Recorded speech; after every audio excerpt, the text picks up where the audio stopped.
मेरे ख्वाबों को चुरा कर ढालेंगे अफसानों में। मेरे दिल की आग बटेगी दुनिया के परवानों में।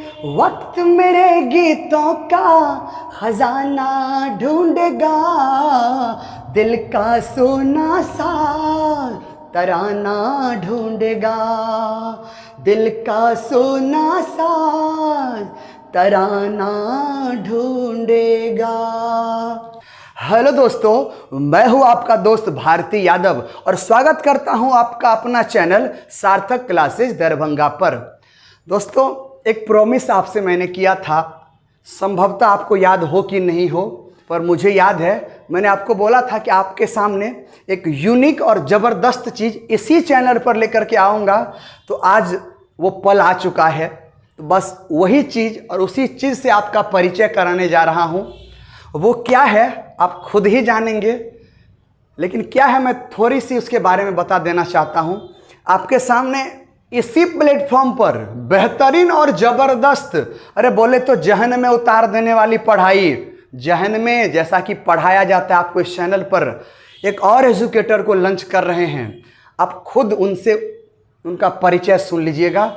हम बस इतना बोलेंगे कि अगर उनकी तारीफ में मैं कुछ बोलूं तो वो कम पड़ जाएगा। बस आपसे दोस्त एक गुजारिश है कि जैसा प्यार अपने इस भाई पर बनाए हुए हैं, बस वैसा ही प्यार सर के साथ भी बनाए रहें, इस चैनल पे भी बनाए रहें। तो उम्मीद करता हूं कि आप बेहतर प्यार देंगे और आपके प्यार के कारण ही हमारा एग्जिस्टेंस, हमारा अस्तित्व यहाँ पर कायम है। बस वो बनाए रखें। और अगर आप चैनल पर दोस्त पहली बार हैं तो पक्का चैनल को सब्सक्राइब करके जाएं। अच्छा लगे तो अपने मित्रों को भी शेयर करें दोस्त, अपने मित्रों को भी शेयर करें। और अपना ऑफलाइन क्लासेस, अपना ऑफलाइन बैच चल रहा है, एक सुबह में 7:30 से 10 बजे तक, और दूसरी बैच जो है वो शाम के 3:30 बजे से लेकर के 6 बजे तक। और सबसे ज़बरदस्त बोले तो सुपर से ऊपर जहन में उतार देने वाला डीपली पढ़ाई। और सिंगल अटेम्प्ट में 2022 में सरकारी शिक्षक बना देंगे दोस्त। सिंगल अटेम्प्ट की मैं बात करता हूँ और फॉर्म भी आ चुका है, संभल जाइए। अब मैं खास करके बिहार की बात करता हूँ, 2022 में संभवतः आ जाएगा। कुछ नहीं कर पाइएगा फिर, अगर आपका समझ रहे हैं ना, गलती से भी फेल हो गए ना तो बिना रोए हुए पछताए हुए कोई ऑप्शन नहीं है। इसीलिए अभी ऑप्शन है और आपकी गारंटी सार्थक सीटेड क्लासेज लेती है। और यह इतिहास मैंने रचा था 31 जनवरी 2021 के एग्जाम में दोस्त।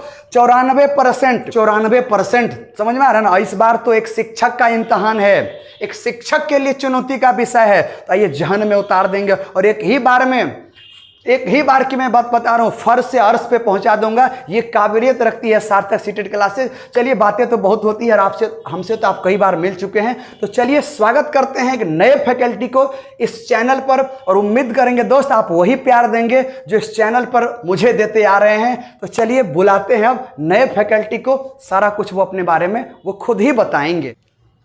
हेलो दोस्तों, मैं पवन कुमार। सबसे पहले मैं धन्यवाद देना चाहता हूं सर को, जिन्होंने अपने चैनल पर मुझे मौका दिया आप लोग के सामने आने के लिए।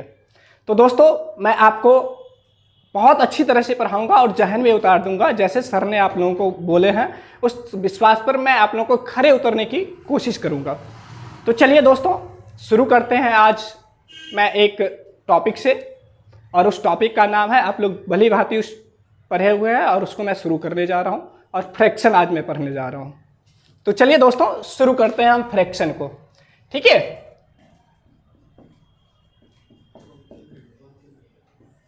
ये फ्रैक्शन का मतलब क्या होता है? भिन्न। नहीं, आप लोग भी जानते हो फ्रैक्शन का मतलब क्या होता है? भिन्न।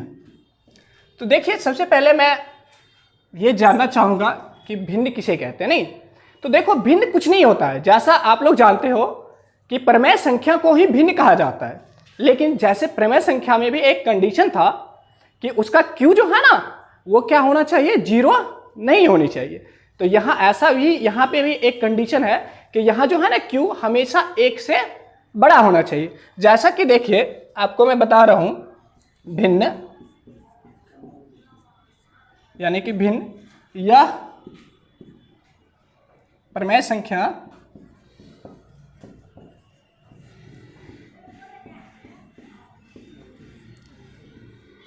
संख्या या प्रमेय संख्या ही होती है जहां Q ग्रेटर देन होना चाहिए 1, बस और कुछ नहीं है। बहुत सारे बुक में बहुत लंबी चौड़ी डेफिनेशन लिखी हुई है, लेकिन बस आपका काम इतना ही से चल जाएगा। जैसा मैं आप लोगों के सामने कुछ एग्जाम्पल ले रहा हूं, उसमें कुछ प्रमेय संख्या होंगी और कुछ नहीं भी होंगी। तो चलिए, जैसे मैं ले रहा हूं आपको 5/6, आपको ले रहा हूं 5, आपको ले रहा हूं 6.96, आपको ले रहा हूं 6.21 पे 12 पे रेकरिंग, जैसे आप को ले रहा हूं 6/√3। तो आप लोग बता सकते हैं कि इसमें से कौन सा प्रमेय संख्या है, इसमें से कौन आपका फ्रैक्शन है, कौन नहीं है। तो देखिए, फ्रैक्शन का मैंने डिफिनीशन आप लोगों को लिखाया है। तो सबसे पहले मैंने क्या बोला है कि वो क्या होना चाहिए, प्रमेय संख्या होना चाहिए। क्या होनी चाहिए, प्रमेय संख्या। और आप लोग प्रमेय संख्या के बारे में जानते हैं ना, जिसे P/Q के रूप में लिखा जा सकता है। नहीं, जिसे P/Q के रूप में लिखा जाता है उसे क्या कहते हैं, प्रमेय संख्या। लेकिन यहां भी उसको P/Q के रूप में ही लिखनी है, लेकिन सिर्फ क्या करनी है, Q जो है ना हमेशा क्या होनी चाहिए, ग्रेटर देन 1 होना चाहिए। क्या होना चाहिए, Q ग्रेटर देन क्या होना चाहिए, 1 होना चाहिए। तो चलिए मैं इस पे विचार करता हूं। क्या देखिए, ये इस कंडीशन को फैक्टफुल कर रहा है, हाँ बिल्कुल कर रहा है। तो ये आपका क्या है, प्रमेय संख्या। तो देखिए, अब मैं इस पे चर्चा कर रहा हूं, है ना, इस पे चर्चा कर रहा हूं। तो ये देखिए 5 है और नहीं कुछ है, तो इसके बट्टे में क्या है, 1 है ना, इसके बट्टे में क्या है, 1 है ना।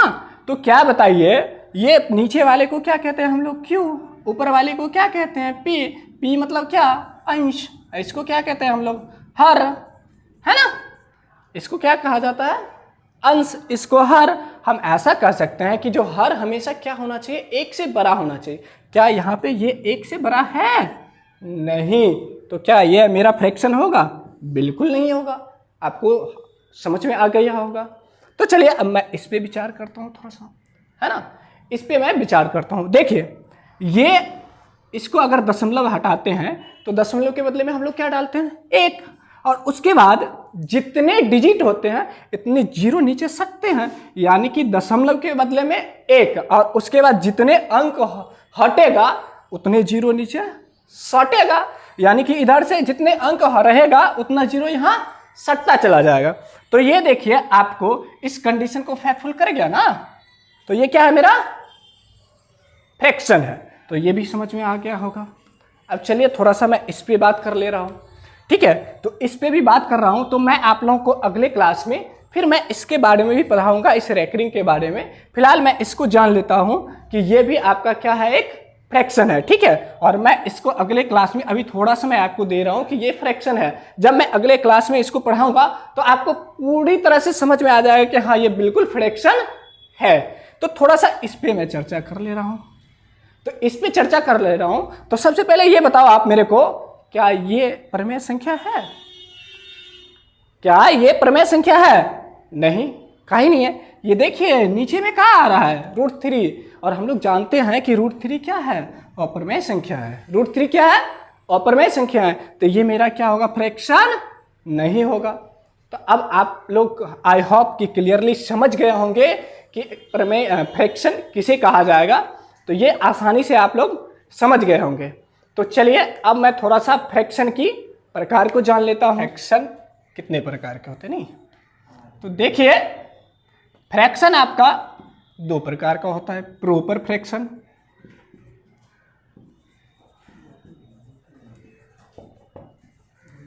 और दूसरा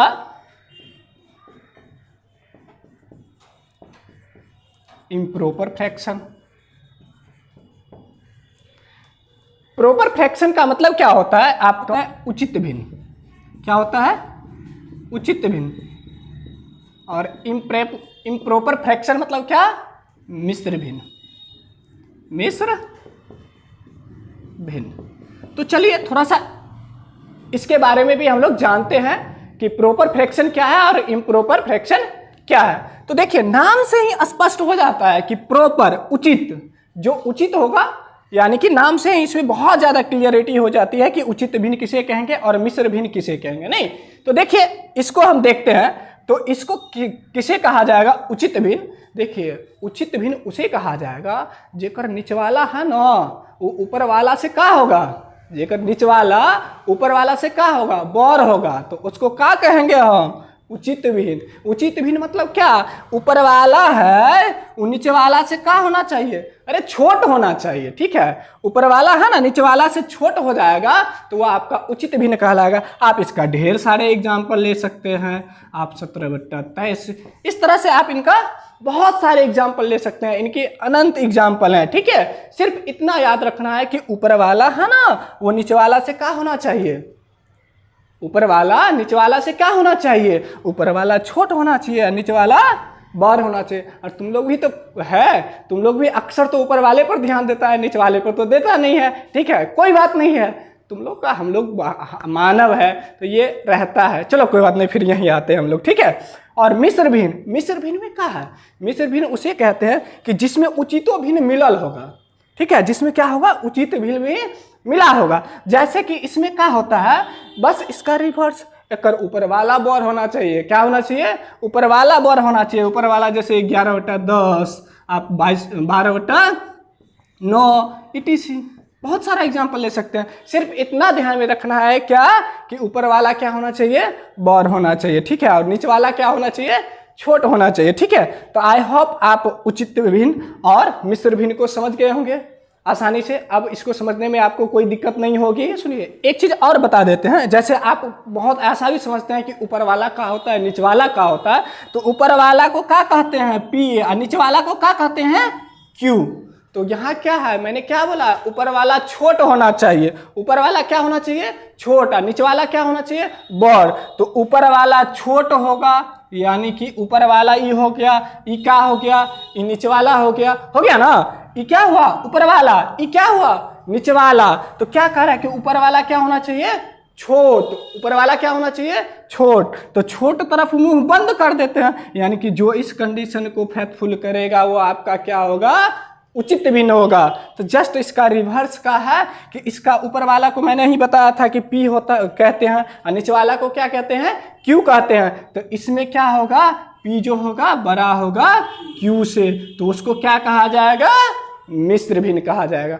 आपको समझ में आ गया होगा। चलिए मैं कुछ एग्जाम्पल आपको लेता हूं और फिर बताता हूं। दोस्तों ये जो टॉपिक मैं अभी पढ़ा रहा हूं ना, ये आपको सिर्फ सीटेट में ही नहीं काम देगा, आपको जितने भी एग्जाम की तैयारी कर रहे हैं सब में आपको काम आएगा। और आप पलट के देखिए, यहाँ पढ़ने के बाद आप पलट के देखिएगा, क्वेश्चन बनाइएगा और आपसे आसानी से क्वेश्चन भी बनेंगे। ठीक है, तो चलिए अब मैं थोड़ा सा कंपैरिजन ऑफ फ्रैक्शन, कौन बड़ा होगा, कौन छोटा होगा, कौन क्या होगा, उसका कुछ रूल बताता हूं। ठीक है, तो चलिए हम स्टार्ट करते हैं। Rule number first. क्या? Rule number first. देखिए रूल नंबर फर्स्ट में मैं क्या स्टार्ट करने जा रहा हूं कि सबका मैं नीचे वाला क्या कर रहा हूं? बराबर कर रहा हूं। जैसे आपको मान के चलिए 9/12 दिया रहे, 11/12 दिया रहे, 19/12 दिया रहे, इस तरह का आपको दिख सकता है। ठीक है, तो इस तरह का अगर आपको दिख जाए, तो अगर आपसे पूछा जाए कि आप इसको बढ़ते क्रम में लिखे या घटते क्रम में लिखे, या सबसे बड़ा कौन होगा या सबसे छोटा कौन होगा, इसको आप बड़ी आसानी से कर सकते हैं। देखिए आप सीटेट का आप प्रीवियस ईयर सब उल्टा के देखिएगा इस तरह का क्वेश्चन रहता है, पूछ देता है कि कौन बड़ है, कौन छोट है। तो इसको अगर आप क्लास कर लीजिएगा ना, विश्वास रखिए मुझ पे, पक्का नहीं छूटेगा। ये तो फाइनल है कि नहीं छूटेगा। ठीक है, हम थोड़ा सा कुछ यूनिक भी बताते चलेंगे। ठीक है, कि जहां आपको बहुत टाइम की बचत हो जाएगी और उस टाइम को आप दूसरे जगह भी लगा सकते हैं। ठीक है, तो देखिए इस तरह का आपको दिखेगा, लेकिन इसमें क्या देख रहे हैं कि नीचे वाला सबके क्या है? बराबर है। नीचे वाला क्या है? बराबर है। देखिए मैं इसको थोड़ा सा प्रैक्टिकली अपनी लाइफ में जोड़ करके बताता हूँ। ठीक है, देखिए ऊपर वाला मेरे पास मान लेते हैं क्या है? धन है। ऊपर वाला क्या है मेरे पास? धन है। मान लेते हैं कि ऊपर वाला मेरा क्या है? धन है। और नीचे वाला क्या है? ये मेरा संतान है। ये मेरा क्या है? संतान है। ऐसा नहीं सोचना कि मेरा प्रॉपर का संतान है, अभी हम शादीशुदा नहीं है वो। ठीक है, ये क्या है? संतान है। ठीक है ना, तो देखिए ये यहाँ भी ये क्या होगा? ये संतान होगा। और ये मेरा दूसरा भाई है, उसका ये क्या होगा? धन होगा। ये क्या होगा? संतान है। ठीक है, और ये क्या है? धन है ना।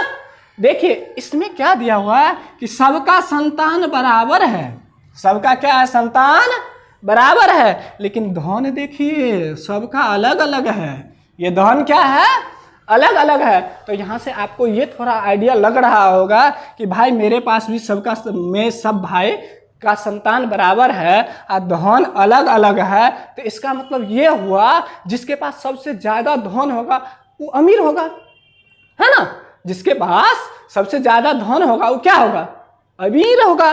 तो देखिए यहां भी वही लॉजिक लगेगा, ठीक है। जिसका ऊपर वाला सबसे बड़ा होगा, जिसका ऊपर वाला सबसे बड़ा होगा वह भिन्न क्या होगा, सबसे बड़ा होगा। तो देखिए इसमें हम देखते हैं ऊपर वाला 9 है, यहाँ कितना है 10 है, यहाँ कितना है 11 है, यहाँ 19 है, यहाँ ऊपर वाला, लेकिन ये कंडीशन होना चाहिए कि नीचे वाला सबका क्या होना चाहिए, बराबर, तब ये रूल आपका लग जाएगा, तब ये रूल लग जाएगा। तो देखिए नीचे वाला सबका बराबर है तो कहीं नहीं देखना है, एक चीज देखें नीचे वाला बराबर है, सीधा ऊपर वाला देखो, ठीक है। कहाँ देखना है, ऊपर वाले को, तो ऊपर वाला देख रहे हैं, ऊपर वाला देखे ना, अरे ये सबसे बड़ा दिख गया, ये लौका ना हमको सबसे बड़ा, ये मेरे को सबसे बड़ा लौका ना, तो ये सबसे बड़ा होगा, ये क्या होगा, सबसे बड़ा होगा, ये क्या होगा, सबसे बड़ा होगा, ठीक है। फिर देखेंगे कि जो इससे थोड़ा छोटा होगा वह उसके जस्ट बाद आएगा, ठीक है। और इसमें ये क्या होगा, सबसे छोटा होगा, ये क्या होगा, सबसे छोटा होगा। तो इस तरह से आपको कोई भी क्वेश्चन देगा तो इस पे नहीं बन जाएगा, आसानी से बन जाएगा, ठीक है। सुनिए सुनिए कुछ और हम इसमें बताते हैं, ठीक है। इतना ही नहीं, आपसे ऐसा भी पूछ सकता है, कैसा पता है, देखिए ऐसा पूछ सकता है कि इसको आप बढ़ते क्रम में सजा दीजिए। बढ़ते क्रम मतलब क्या, समझ रहे हैं ना, इंक्रीजिंग ऑर्डर में, इन्हें समझ लेना डिक्रीजिंग ऑर्डर में। आप लोग फिल्म देखे हैं ना, फिल्म देखे हैं ना, कौन सा, आस्की 2, उसमें लड़की का नाम आरोही रहता है और वो नीचे लेवल से कहाँ तक जाती है, ऊपर तक जाती है। हाँ ऐसे ही समझ सकते हैं कि मतलब इंक्रीजिंग ऑर्डर मतलब क्या होता है, बढ़ते क्रम में, है ना। तो देखिए आपसे ऐसा पूछ सकता है कि इसको इंक्रीजिंग ऑर्डर में सजाइए, दूसरे स्थान पे कौन आएगा, इसको इंक्रीजिंग ऑर्डर में सजाने के बाद तीसरे स्थान पे कौन आएगा। इसको ऐसा भी पूछ सकता है, इसको डिक्रीजिंग ऑर्डर में सजाए यानी कि घटते क्रम में सजाए, उसके बाद पहले स्थान, दूसरे स्थान पे कौन आएगा, है ना। तो इसको इस तरह से भी आपसे पूछा जा सकता है। नहीं तो देखिए मैंने तो ये फाइंड आउट कर लिया कि ये सबसे बड़ा होगा और ये सबसे क्या होगा, छोटा होगा। नहीं, ये सबसे क्या होगा, बड़ा होगा और ये सबसे छोटा होगा। अगर हम इसको बढ़ते क्रम में सजाते हैं, किस क्रम में सजाते हैं, बढ़ते क्रम में। तो बढ़ते क्रम में सजाने का मतलब क्या होता है कि पहले छोटका छोटका लेंगे और फिर बड़का को सबसे लास्ट में लेंगे। पहले किसको लेंगे, छोटका छोटका क्या, फिर उसके बाद बड़का को सबसे बाद में लेंगे। तो देखिए सबसे छोटका ये कौन है, ये ना है, तो ये आपको पहले आ जाएगा। फिर इसके बाद कौन है, ई है, ई आ जाएगा। ऐसा नहीं सोचना कि ऐसा अभी दिया हुआ है तो होगा, ये कहीं इधर उधर भी कर सकता है। तो वहां आप सोच सकते हैं कि जिसका नीचे ऊपर वाला है ना सबसे छोटा होगा वो आपका सबसे छोटा होगा, उसके जो जस्ट बाद वाला होगा वो उसके जस्ट बाद वाला होगा, और जो सबसे बड़ा होगा वो सबसे लास्ट में होगा। देखिए उसके बाद जस्ट 11 भी है तो उसके बाद ये 11/12 आ जाएगा। उसके बाद क्या है 19/12। तो इस तरह से आपका ये कौन से क्रम में हो गया, बढ़ते क्रम में। तो आप अब आसानी से नहीं बता सकते हो कि बढ़ते क्रम में सजाने के बाद दूसरे स्थान पर कौन होगा। लौके रहा है रे भाई, दिखे रहा है ना कि ये कौन सा स्थान पर होगा, दूसरे स्थान पर। इस तरह से आपको कुछ भी पूछेगा तो आप नहीं फंसेंगे, आसानी से बना देंगे, ठीक है। तो अब हम चलते हैं रूल नंबर कितने पे, 2 पे।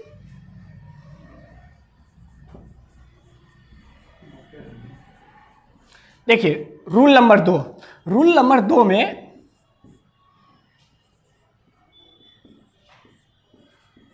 12/20, 12/40, 12/39, कुछ भी ले लेते हैं। देखिए आप इसको तनी बारीकी से देखिए। अरे दिख रहा है, कुछ नहीं दिख रहा है, हम बता रहे हैं क्या दिख रहा है। अरे गौर से देखिए, ऊपर वाला सब के बराबर दिख रहा है ना। क्या दिख रहा है, ऊपर वाला सबका क्या दिख रहा है, बराबर दिख रहा है, और नीचे वाला क्या है, बराबर नहीं है। तो यानी कि इसमें इस क्वेश्चन में, इस तरह का क्वेश्चन में क्या करेगा, ऊपर वाला सबका बराबर कर देगा, ठीक है। तो इस कंडीशन में सबसे बड़ा कौन होगा, सबसे छोटा कौन होगा, उसको देखना है। नहीं तो देखिए मैंने इससे पहले क्या देखा था कि नीचे वाला सबका बराबर था, लेकिन इसमें क्या है, ऊपर वाला बराबर है। तो मैंने क्या माना था, ऊपर वाले सबको धन, ऊपर वाले को क्या बोला था, धन, और नीचे वाले को क्या बोला था, संतान। यही ना बोला था, याद है कि नहीं है, कि भूल गए इतना ही देर में? नहीं, भूलना नहीं है। ऊपर वाला को मैंने क्या बोला था, धन, और नीचे वाला को क्या बोला था, संतान बोला था। देखिए यहाँ पे क्या हो रहा है, सारा धन बराबर हो रहा है।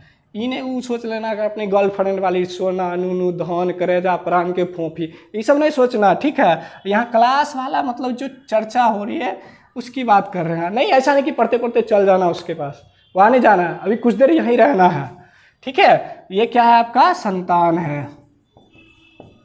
तो देखिए यहाँ क्या हो रहा है कि सब धन बराबर है, सब धन क्या है, बराबर है, लेकिन यहाँ पर बेटा सबका अलग अलग है। किसी ने ज्यादा कर दिया, किसी ने कम किया, नहीं तो यानी कि किसी का कम बेटा है, किसी का ज्यादा है। तो इस तरह से भी आप समझ सकते हैं। तो जिसका निचवाला सबसे बड़ होगा ना, उस सबसे क्या होगा, छोट होगा। जिसका निचवाला सबसे बड़ होगा वो सबसे छोट होगा, ठीक है। तो यहाँ देखिए ऊपर वाला तो सबसे पहला मुझे क्या देखना है कि इस फॉर्म में है कि नहीं, ऊपर वाला सबका बराबर है कि नहीं। अरे ऊपर वाला भैया सबका बराबर है ना भाई, ऊपर वाला सबका क्या है, बराबर है। तो नीचे वाला को देखना है, जब ऐसा दिख जाए ऊपर वाला बराबर है तो नीचे वाला को देखना, और नीचे वाला को देखें तो सबसे बड़ नीचे वाला यहाँ सबसे बड़ नीचे वाला कहाँ मिल गया, यहाँ पे। सबसे बड़ नीचे वाला कहाँ मिल गया, यहाँ, है ना। 39 छोट है, 40 बड़ है ना। तो ये क्या होगा, पक्का ये सबसे क्या होगा, छोटा होगा। ये क्या होगा, सबसे क्या होगा, सबसे छोटा होगा। और जेकर नीचे वाला सबसे छोट होगा, पक्का वो सबसे बड़ होगा। तो देखो यहाँ पे 8 है ना, एक नीचे वाला में सबसे छोट है, सबसे छोट है, तो ये होगा सबसे बड़ा होगा, सबसे क्या होगा, बड़ा होगा। तो आई होप आप इसको भी समझ सकते हैं, समझ गए होंगे। क्योंकि देखिए इस तरह का भी इसमें भी आपसे पूछ सकता है कि इसको आप घटते क्रम में सजाइए या बढ़ते क्रम में सजाइए, दूसरे नंबर पर तीसरे नंबर पे कौन आएगा, किसी तरह का क्वेश्चन दे देगा, इस पर तो नहीं बन जाएगा, आसानी से बन जाएगा। तो चलिए इसको हम क्या करते हैं, घटते क्रम में सजाते हैं, घटते क्रम में सजाते हैं। तो देखिए घटते क्रम में सजाने के लिए क्या करना पड़ता है, बड़का बड़का को पहले रखा जाता है ना, बड़का बड़का को पहले रखा जाएगा, सबसे जो छोट रहेगा उसको क्या करेंगे, सबसे बाद में रखेंगे। बड़का बड़का को पहले या सबसे छोटका को कहाँ रखना है, बाद में। तो हमको ये पता चल गया ना कि ये सबसे क्या है, बड़ है, ये सबसे क्या है, बड़ है। तो ये सबसे पहले आएगा। आप देखेंगे इसके बाद कौन है, तो इसके बाद देखना है ना, तो इसके बाद में देखिए 8 से बड़ कौन है, जस्ट 8 से बड़ तो 20 है। अब ये भी चेक करना है कि 20 से कोई और तो नहीं ना है छोटा।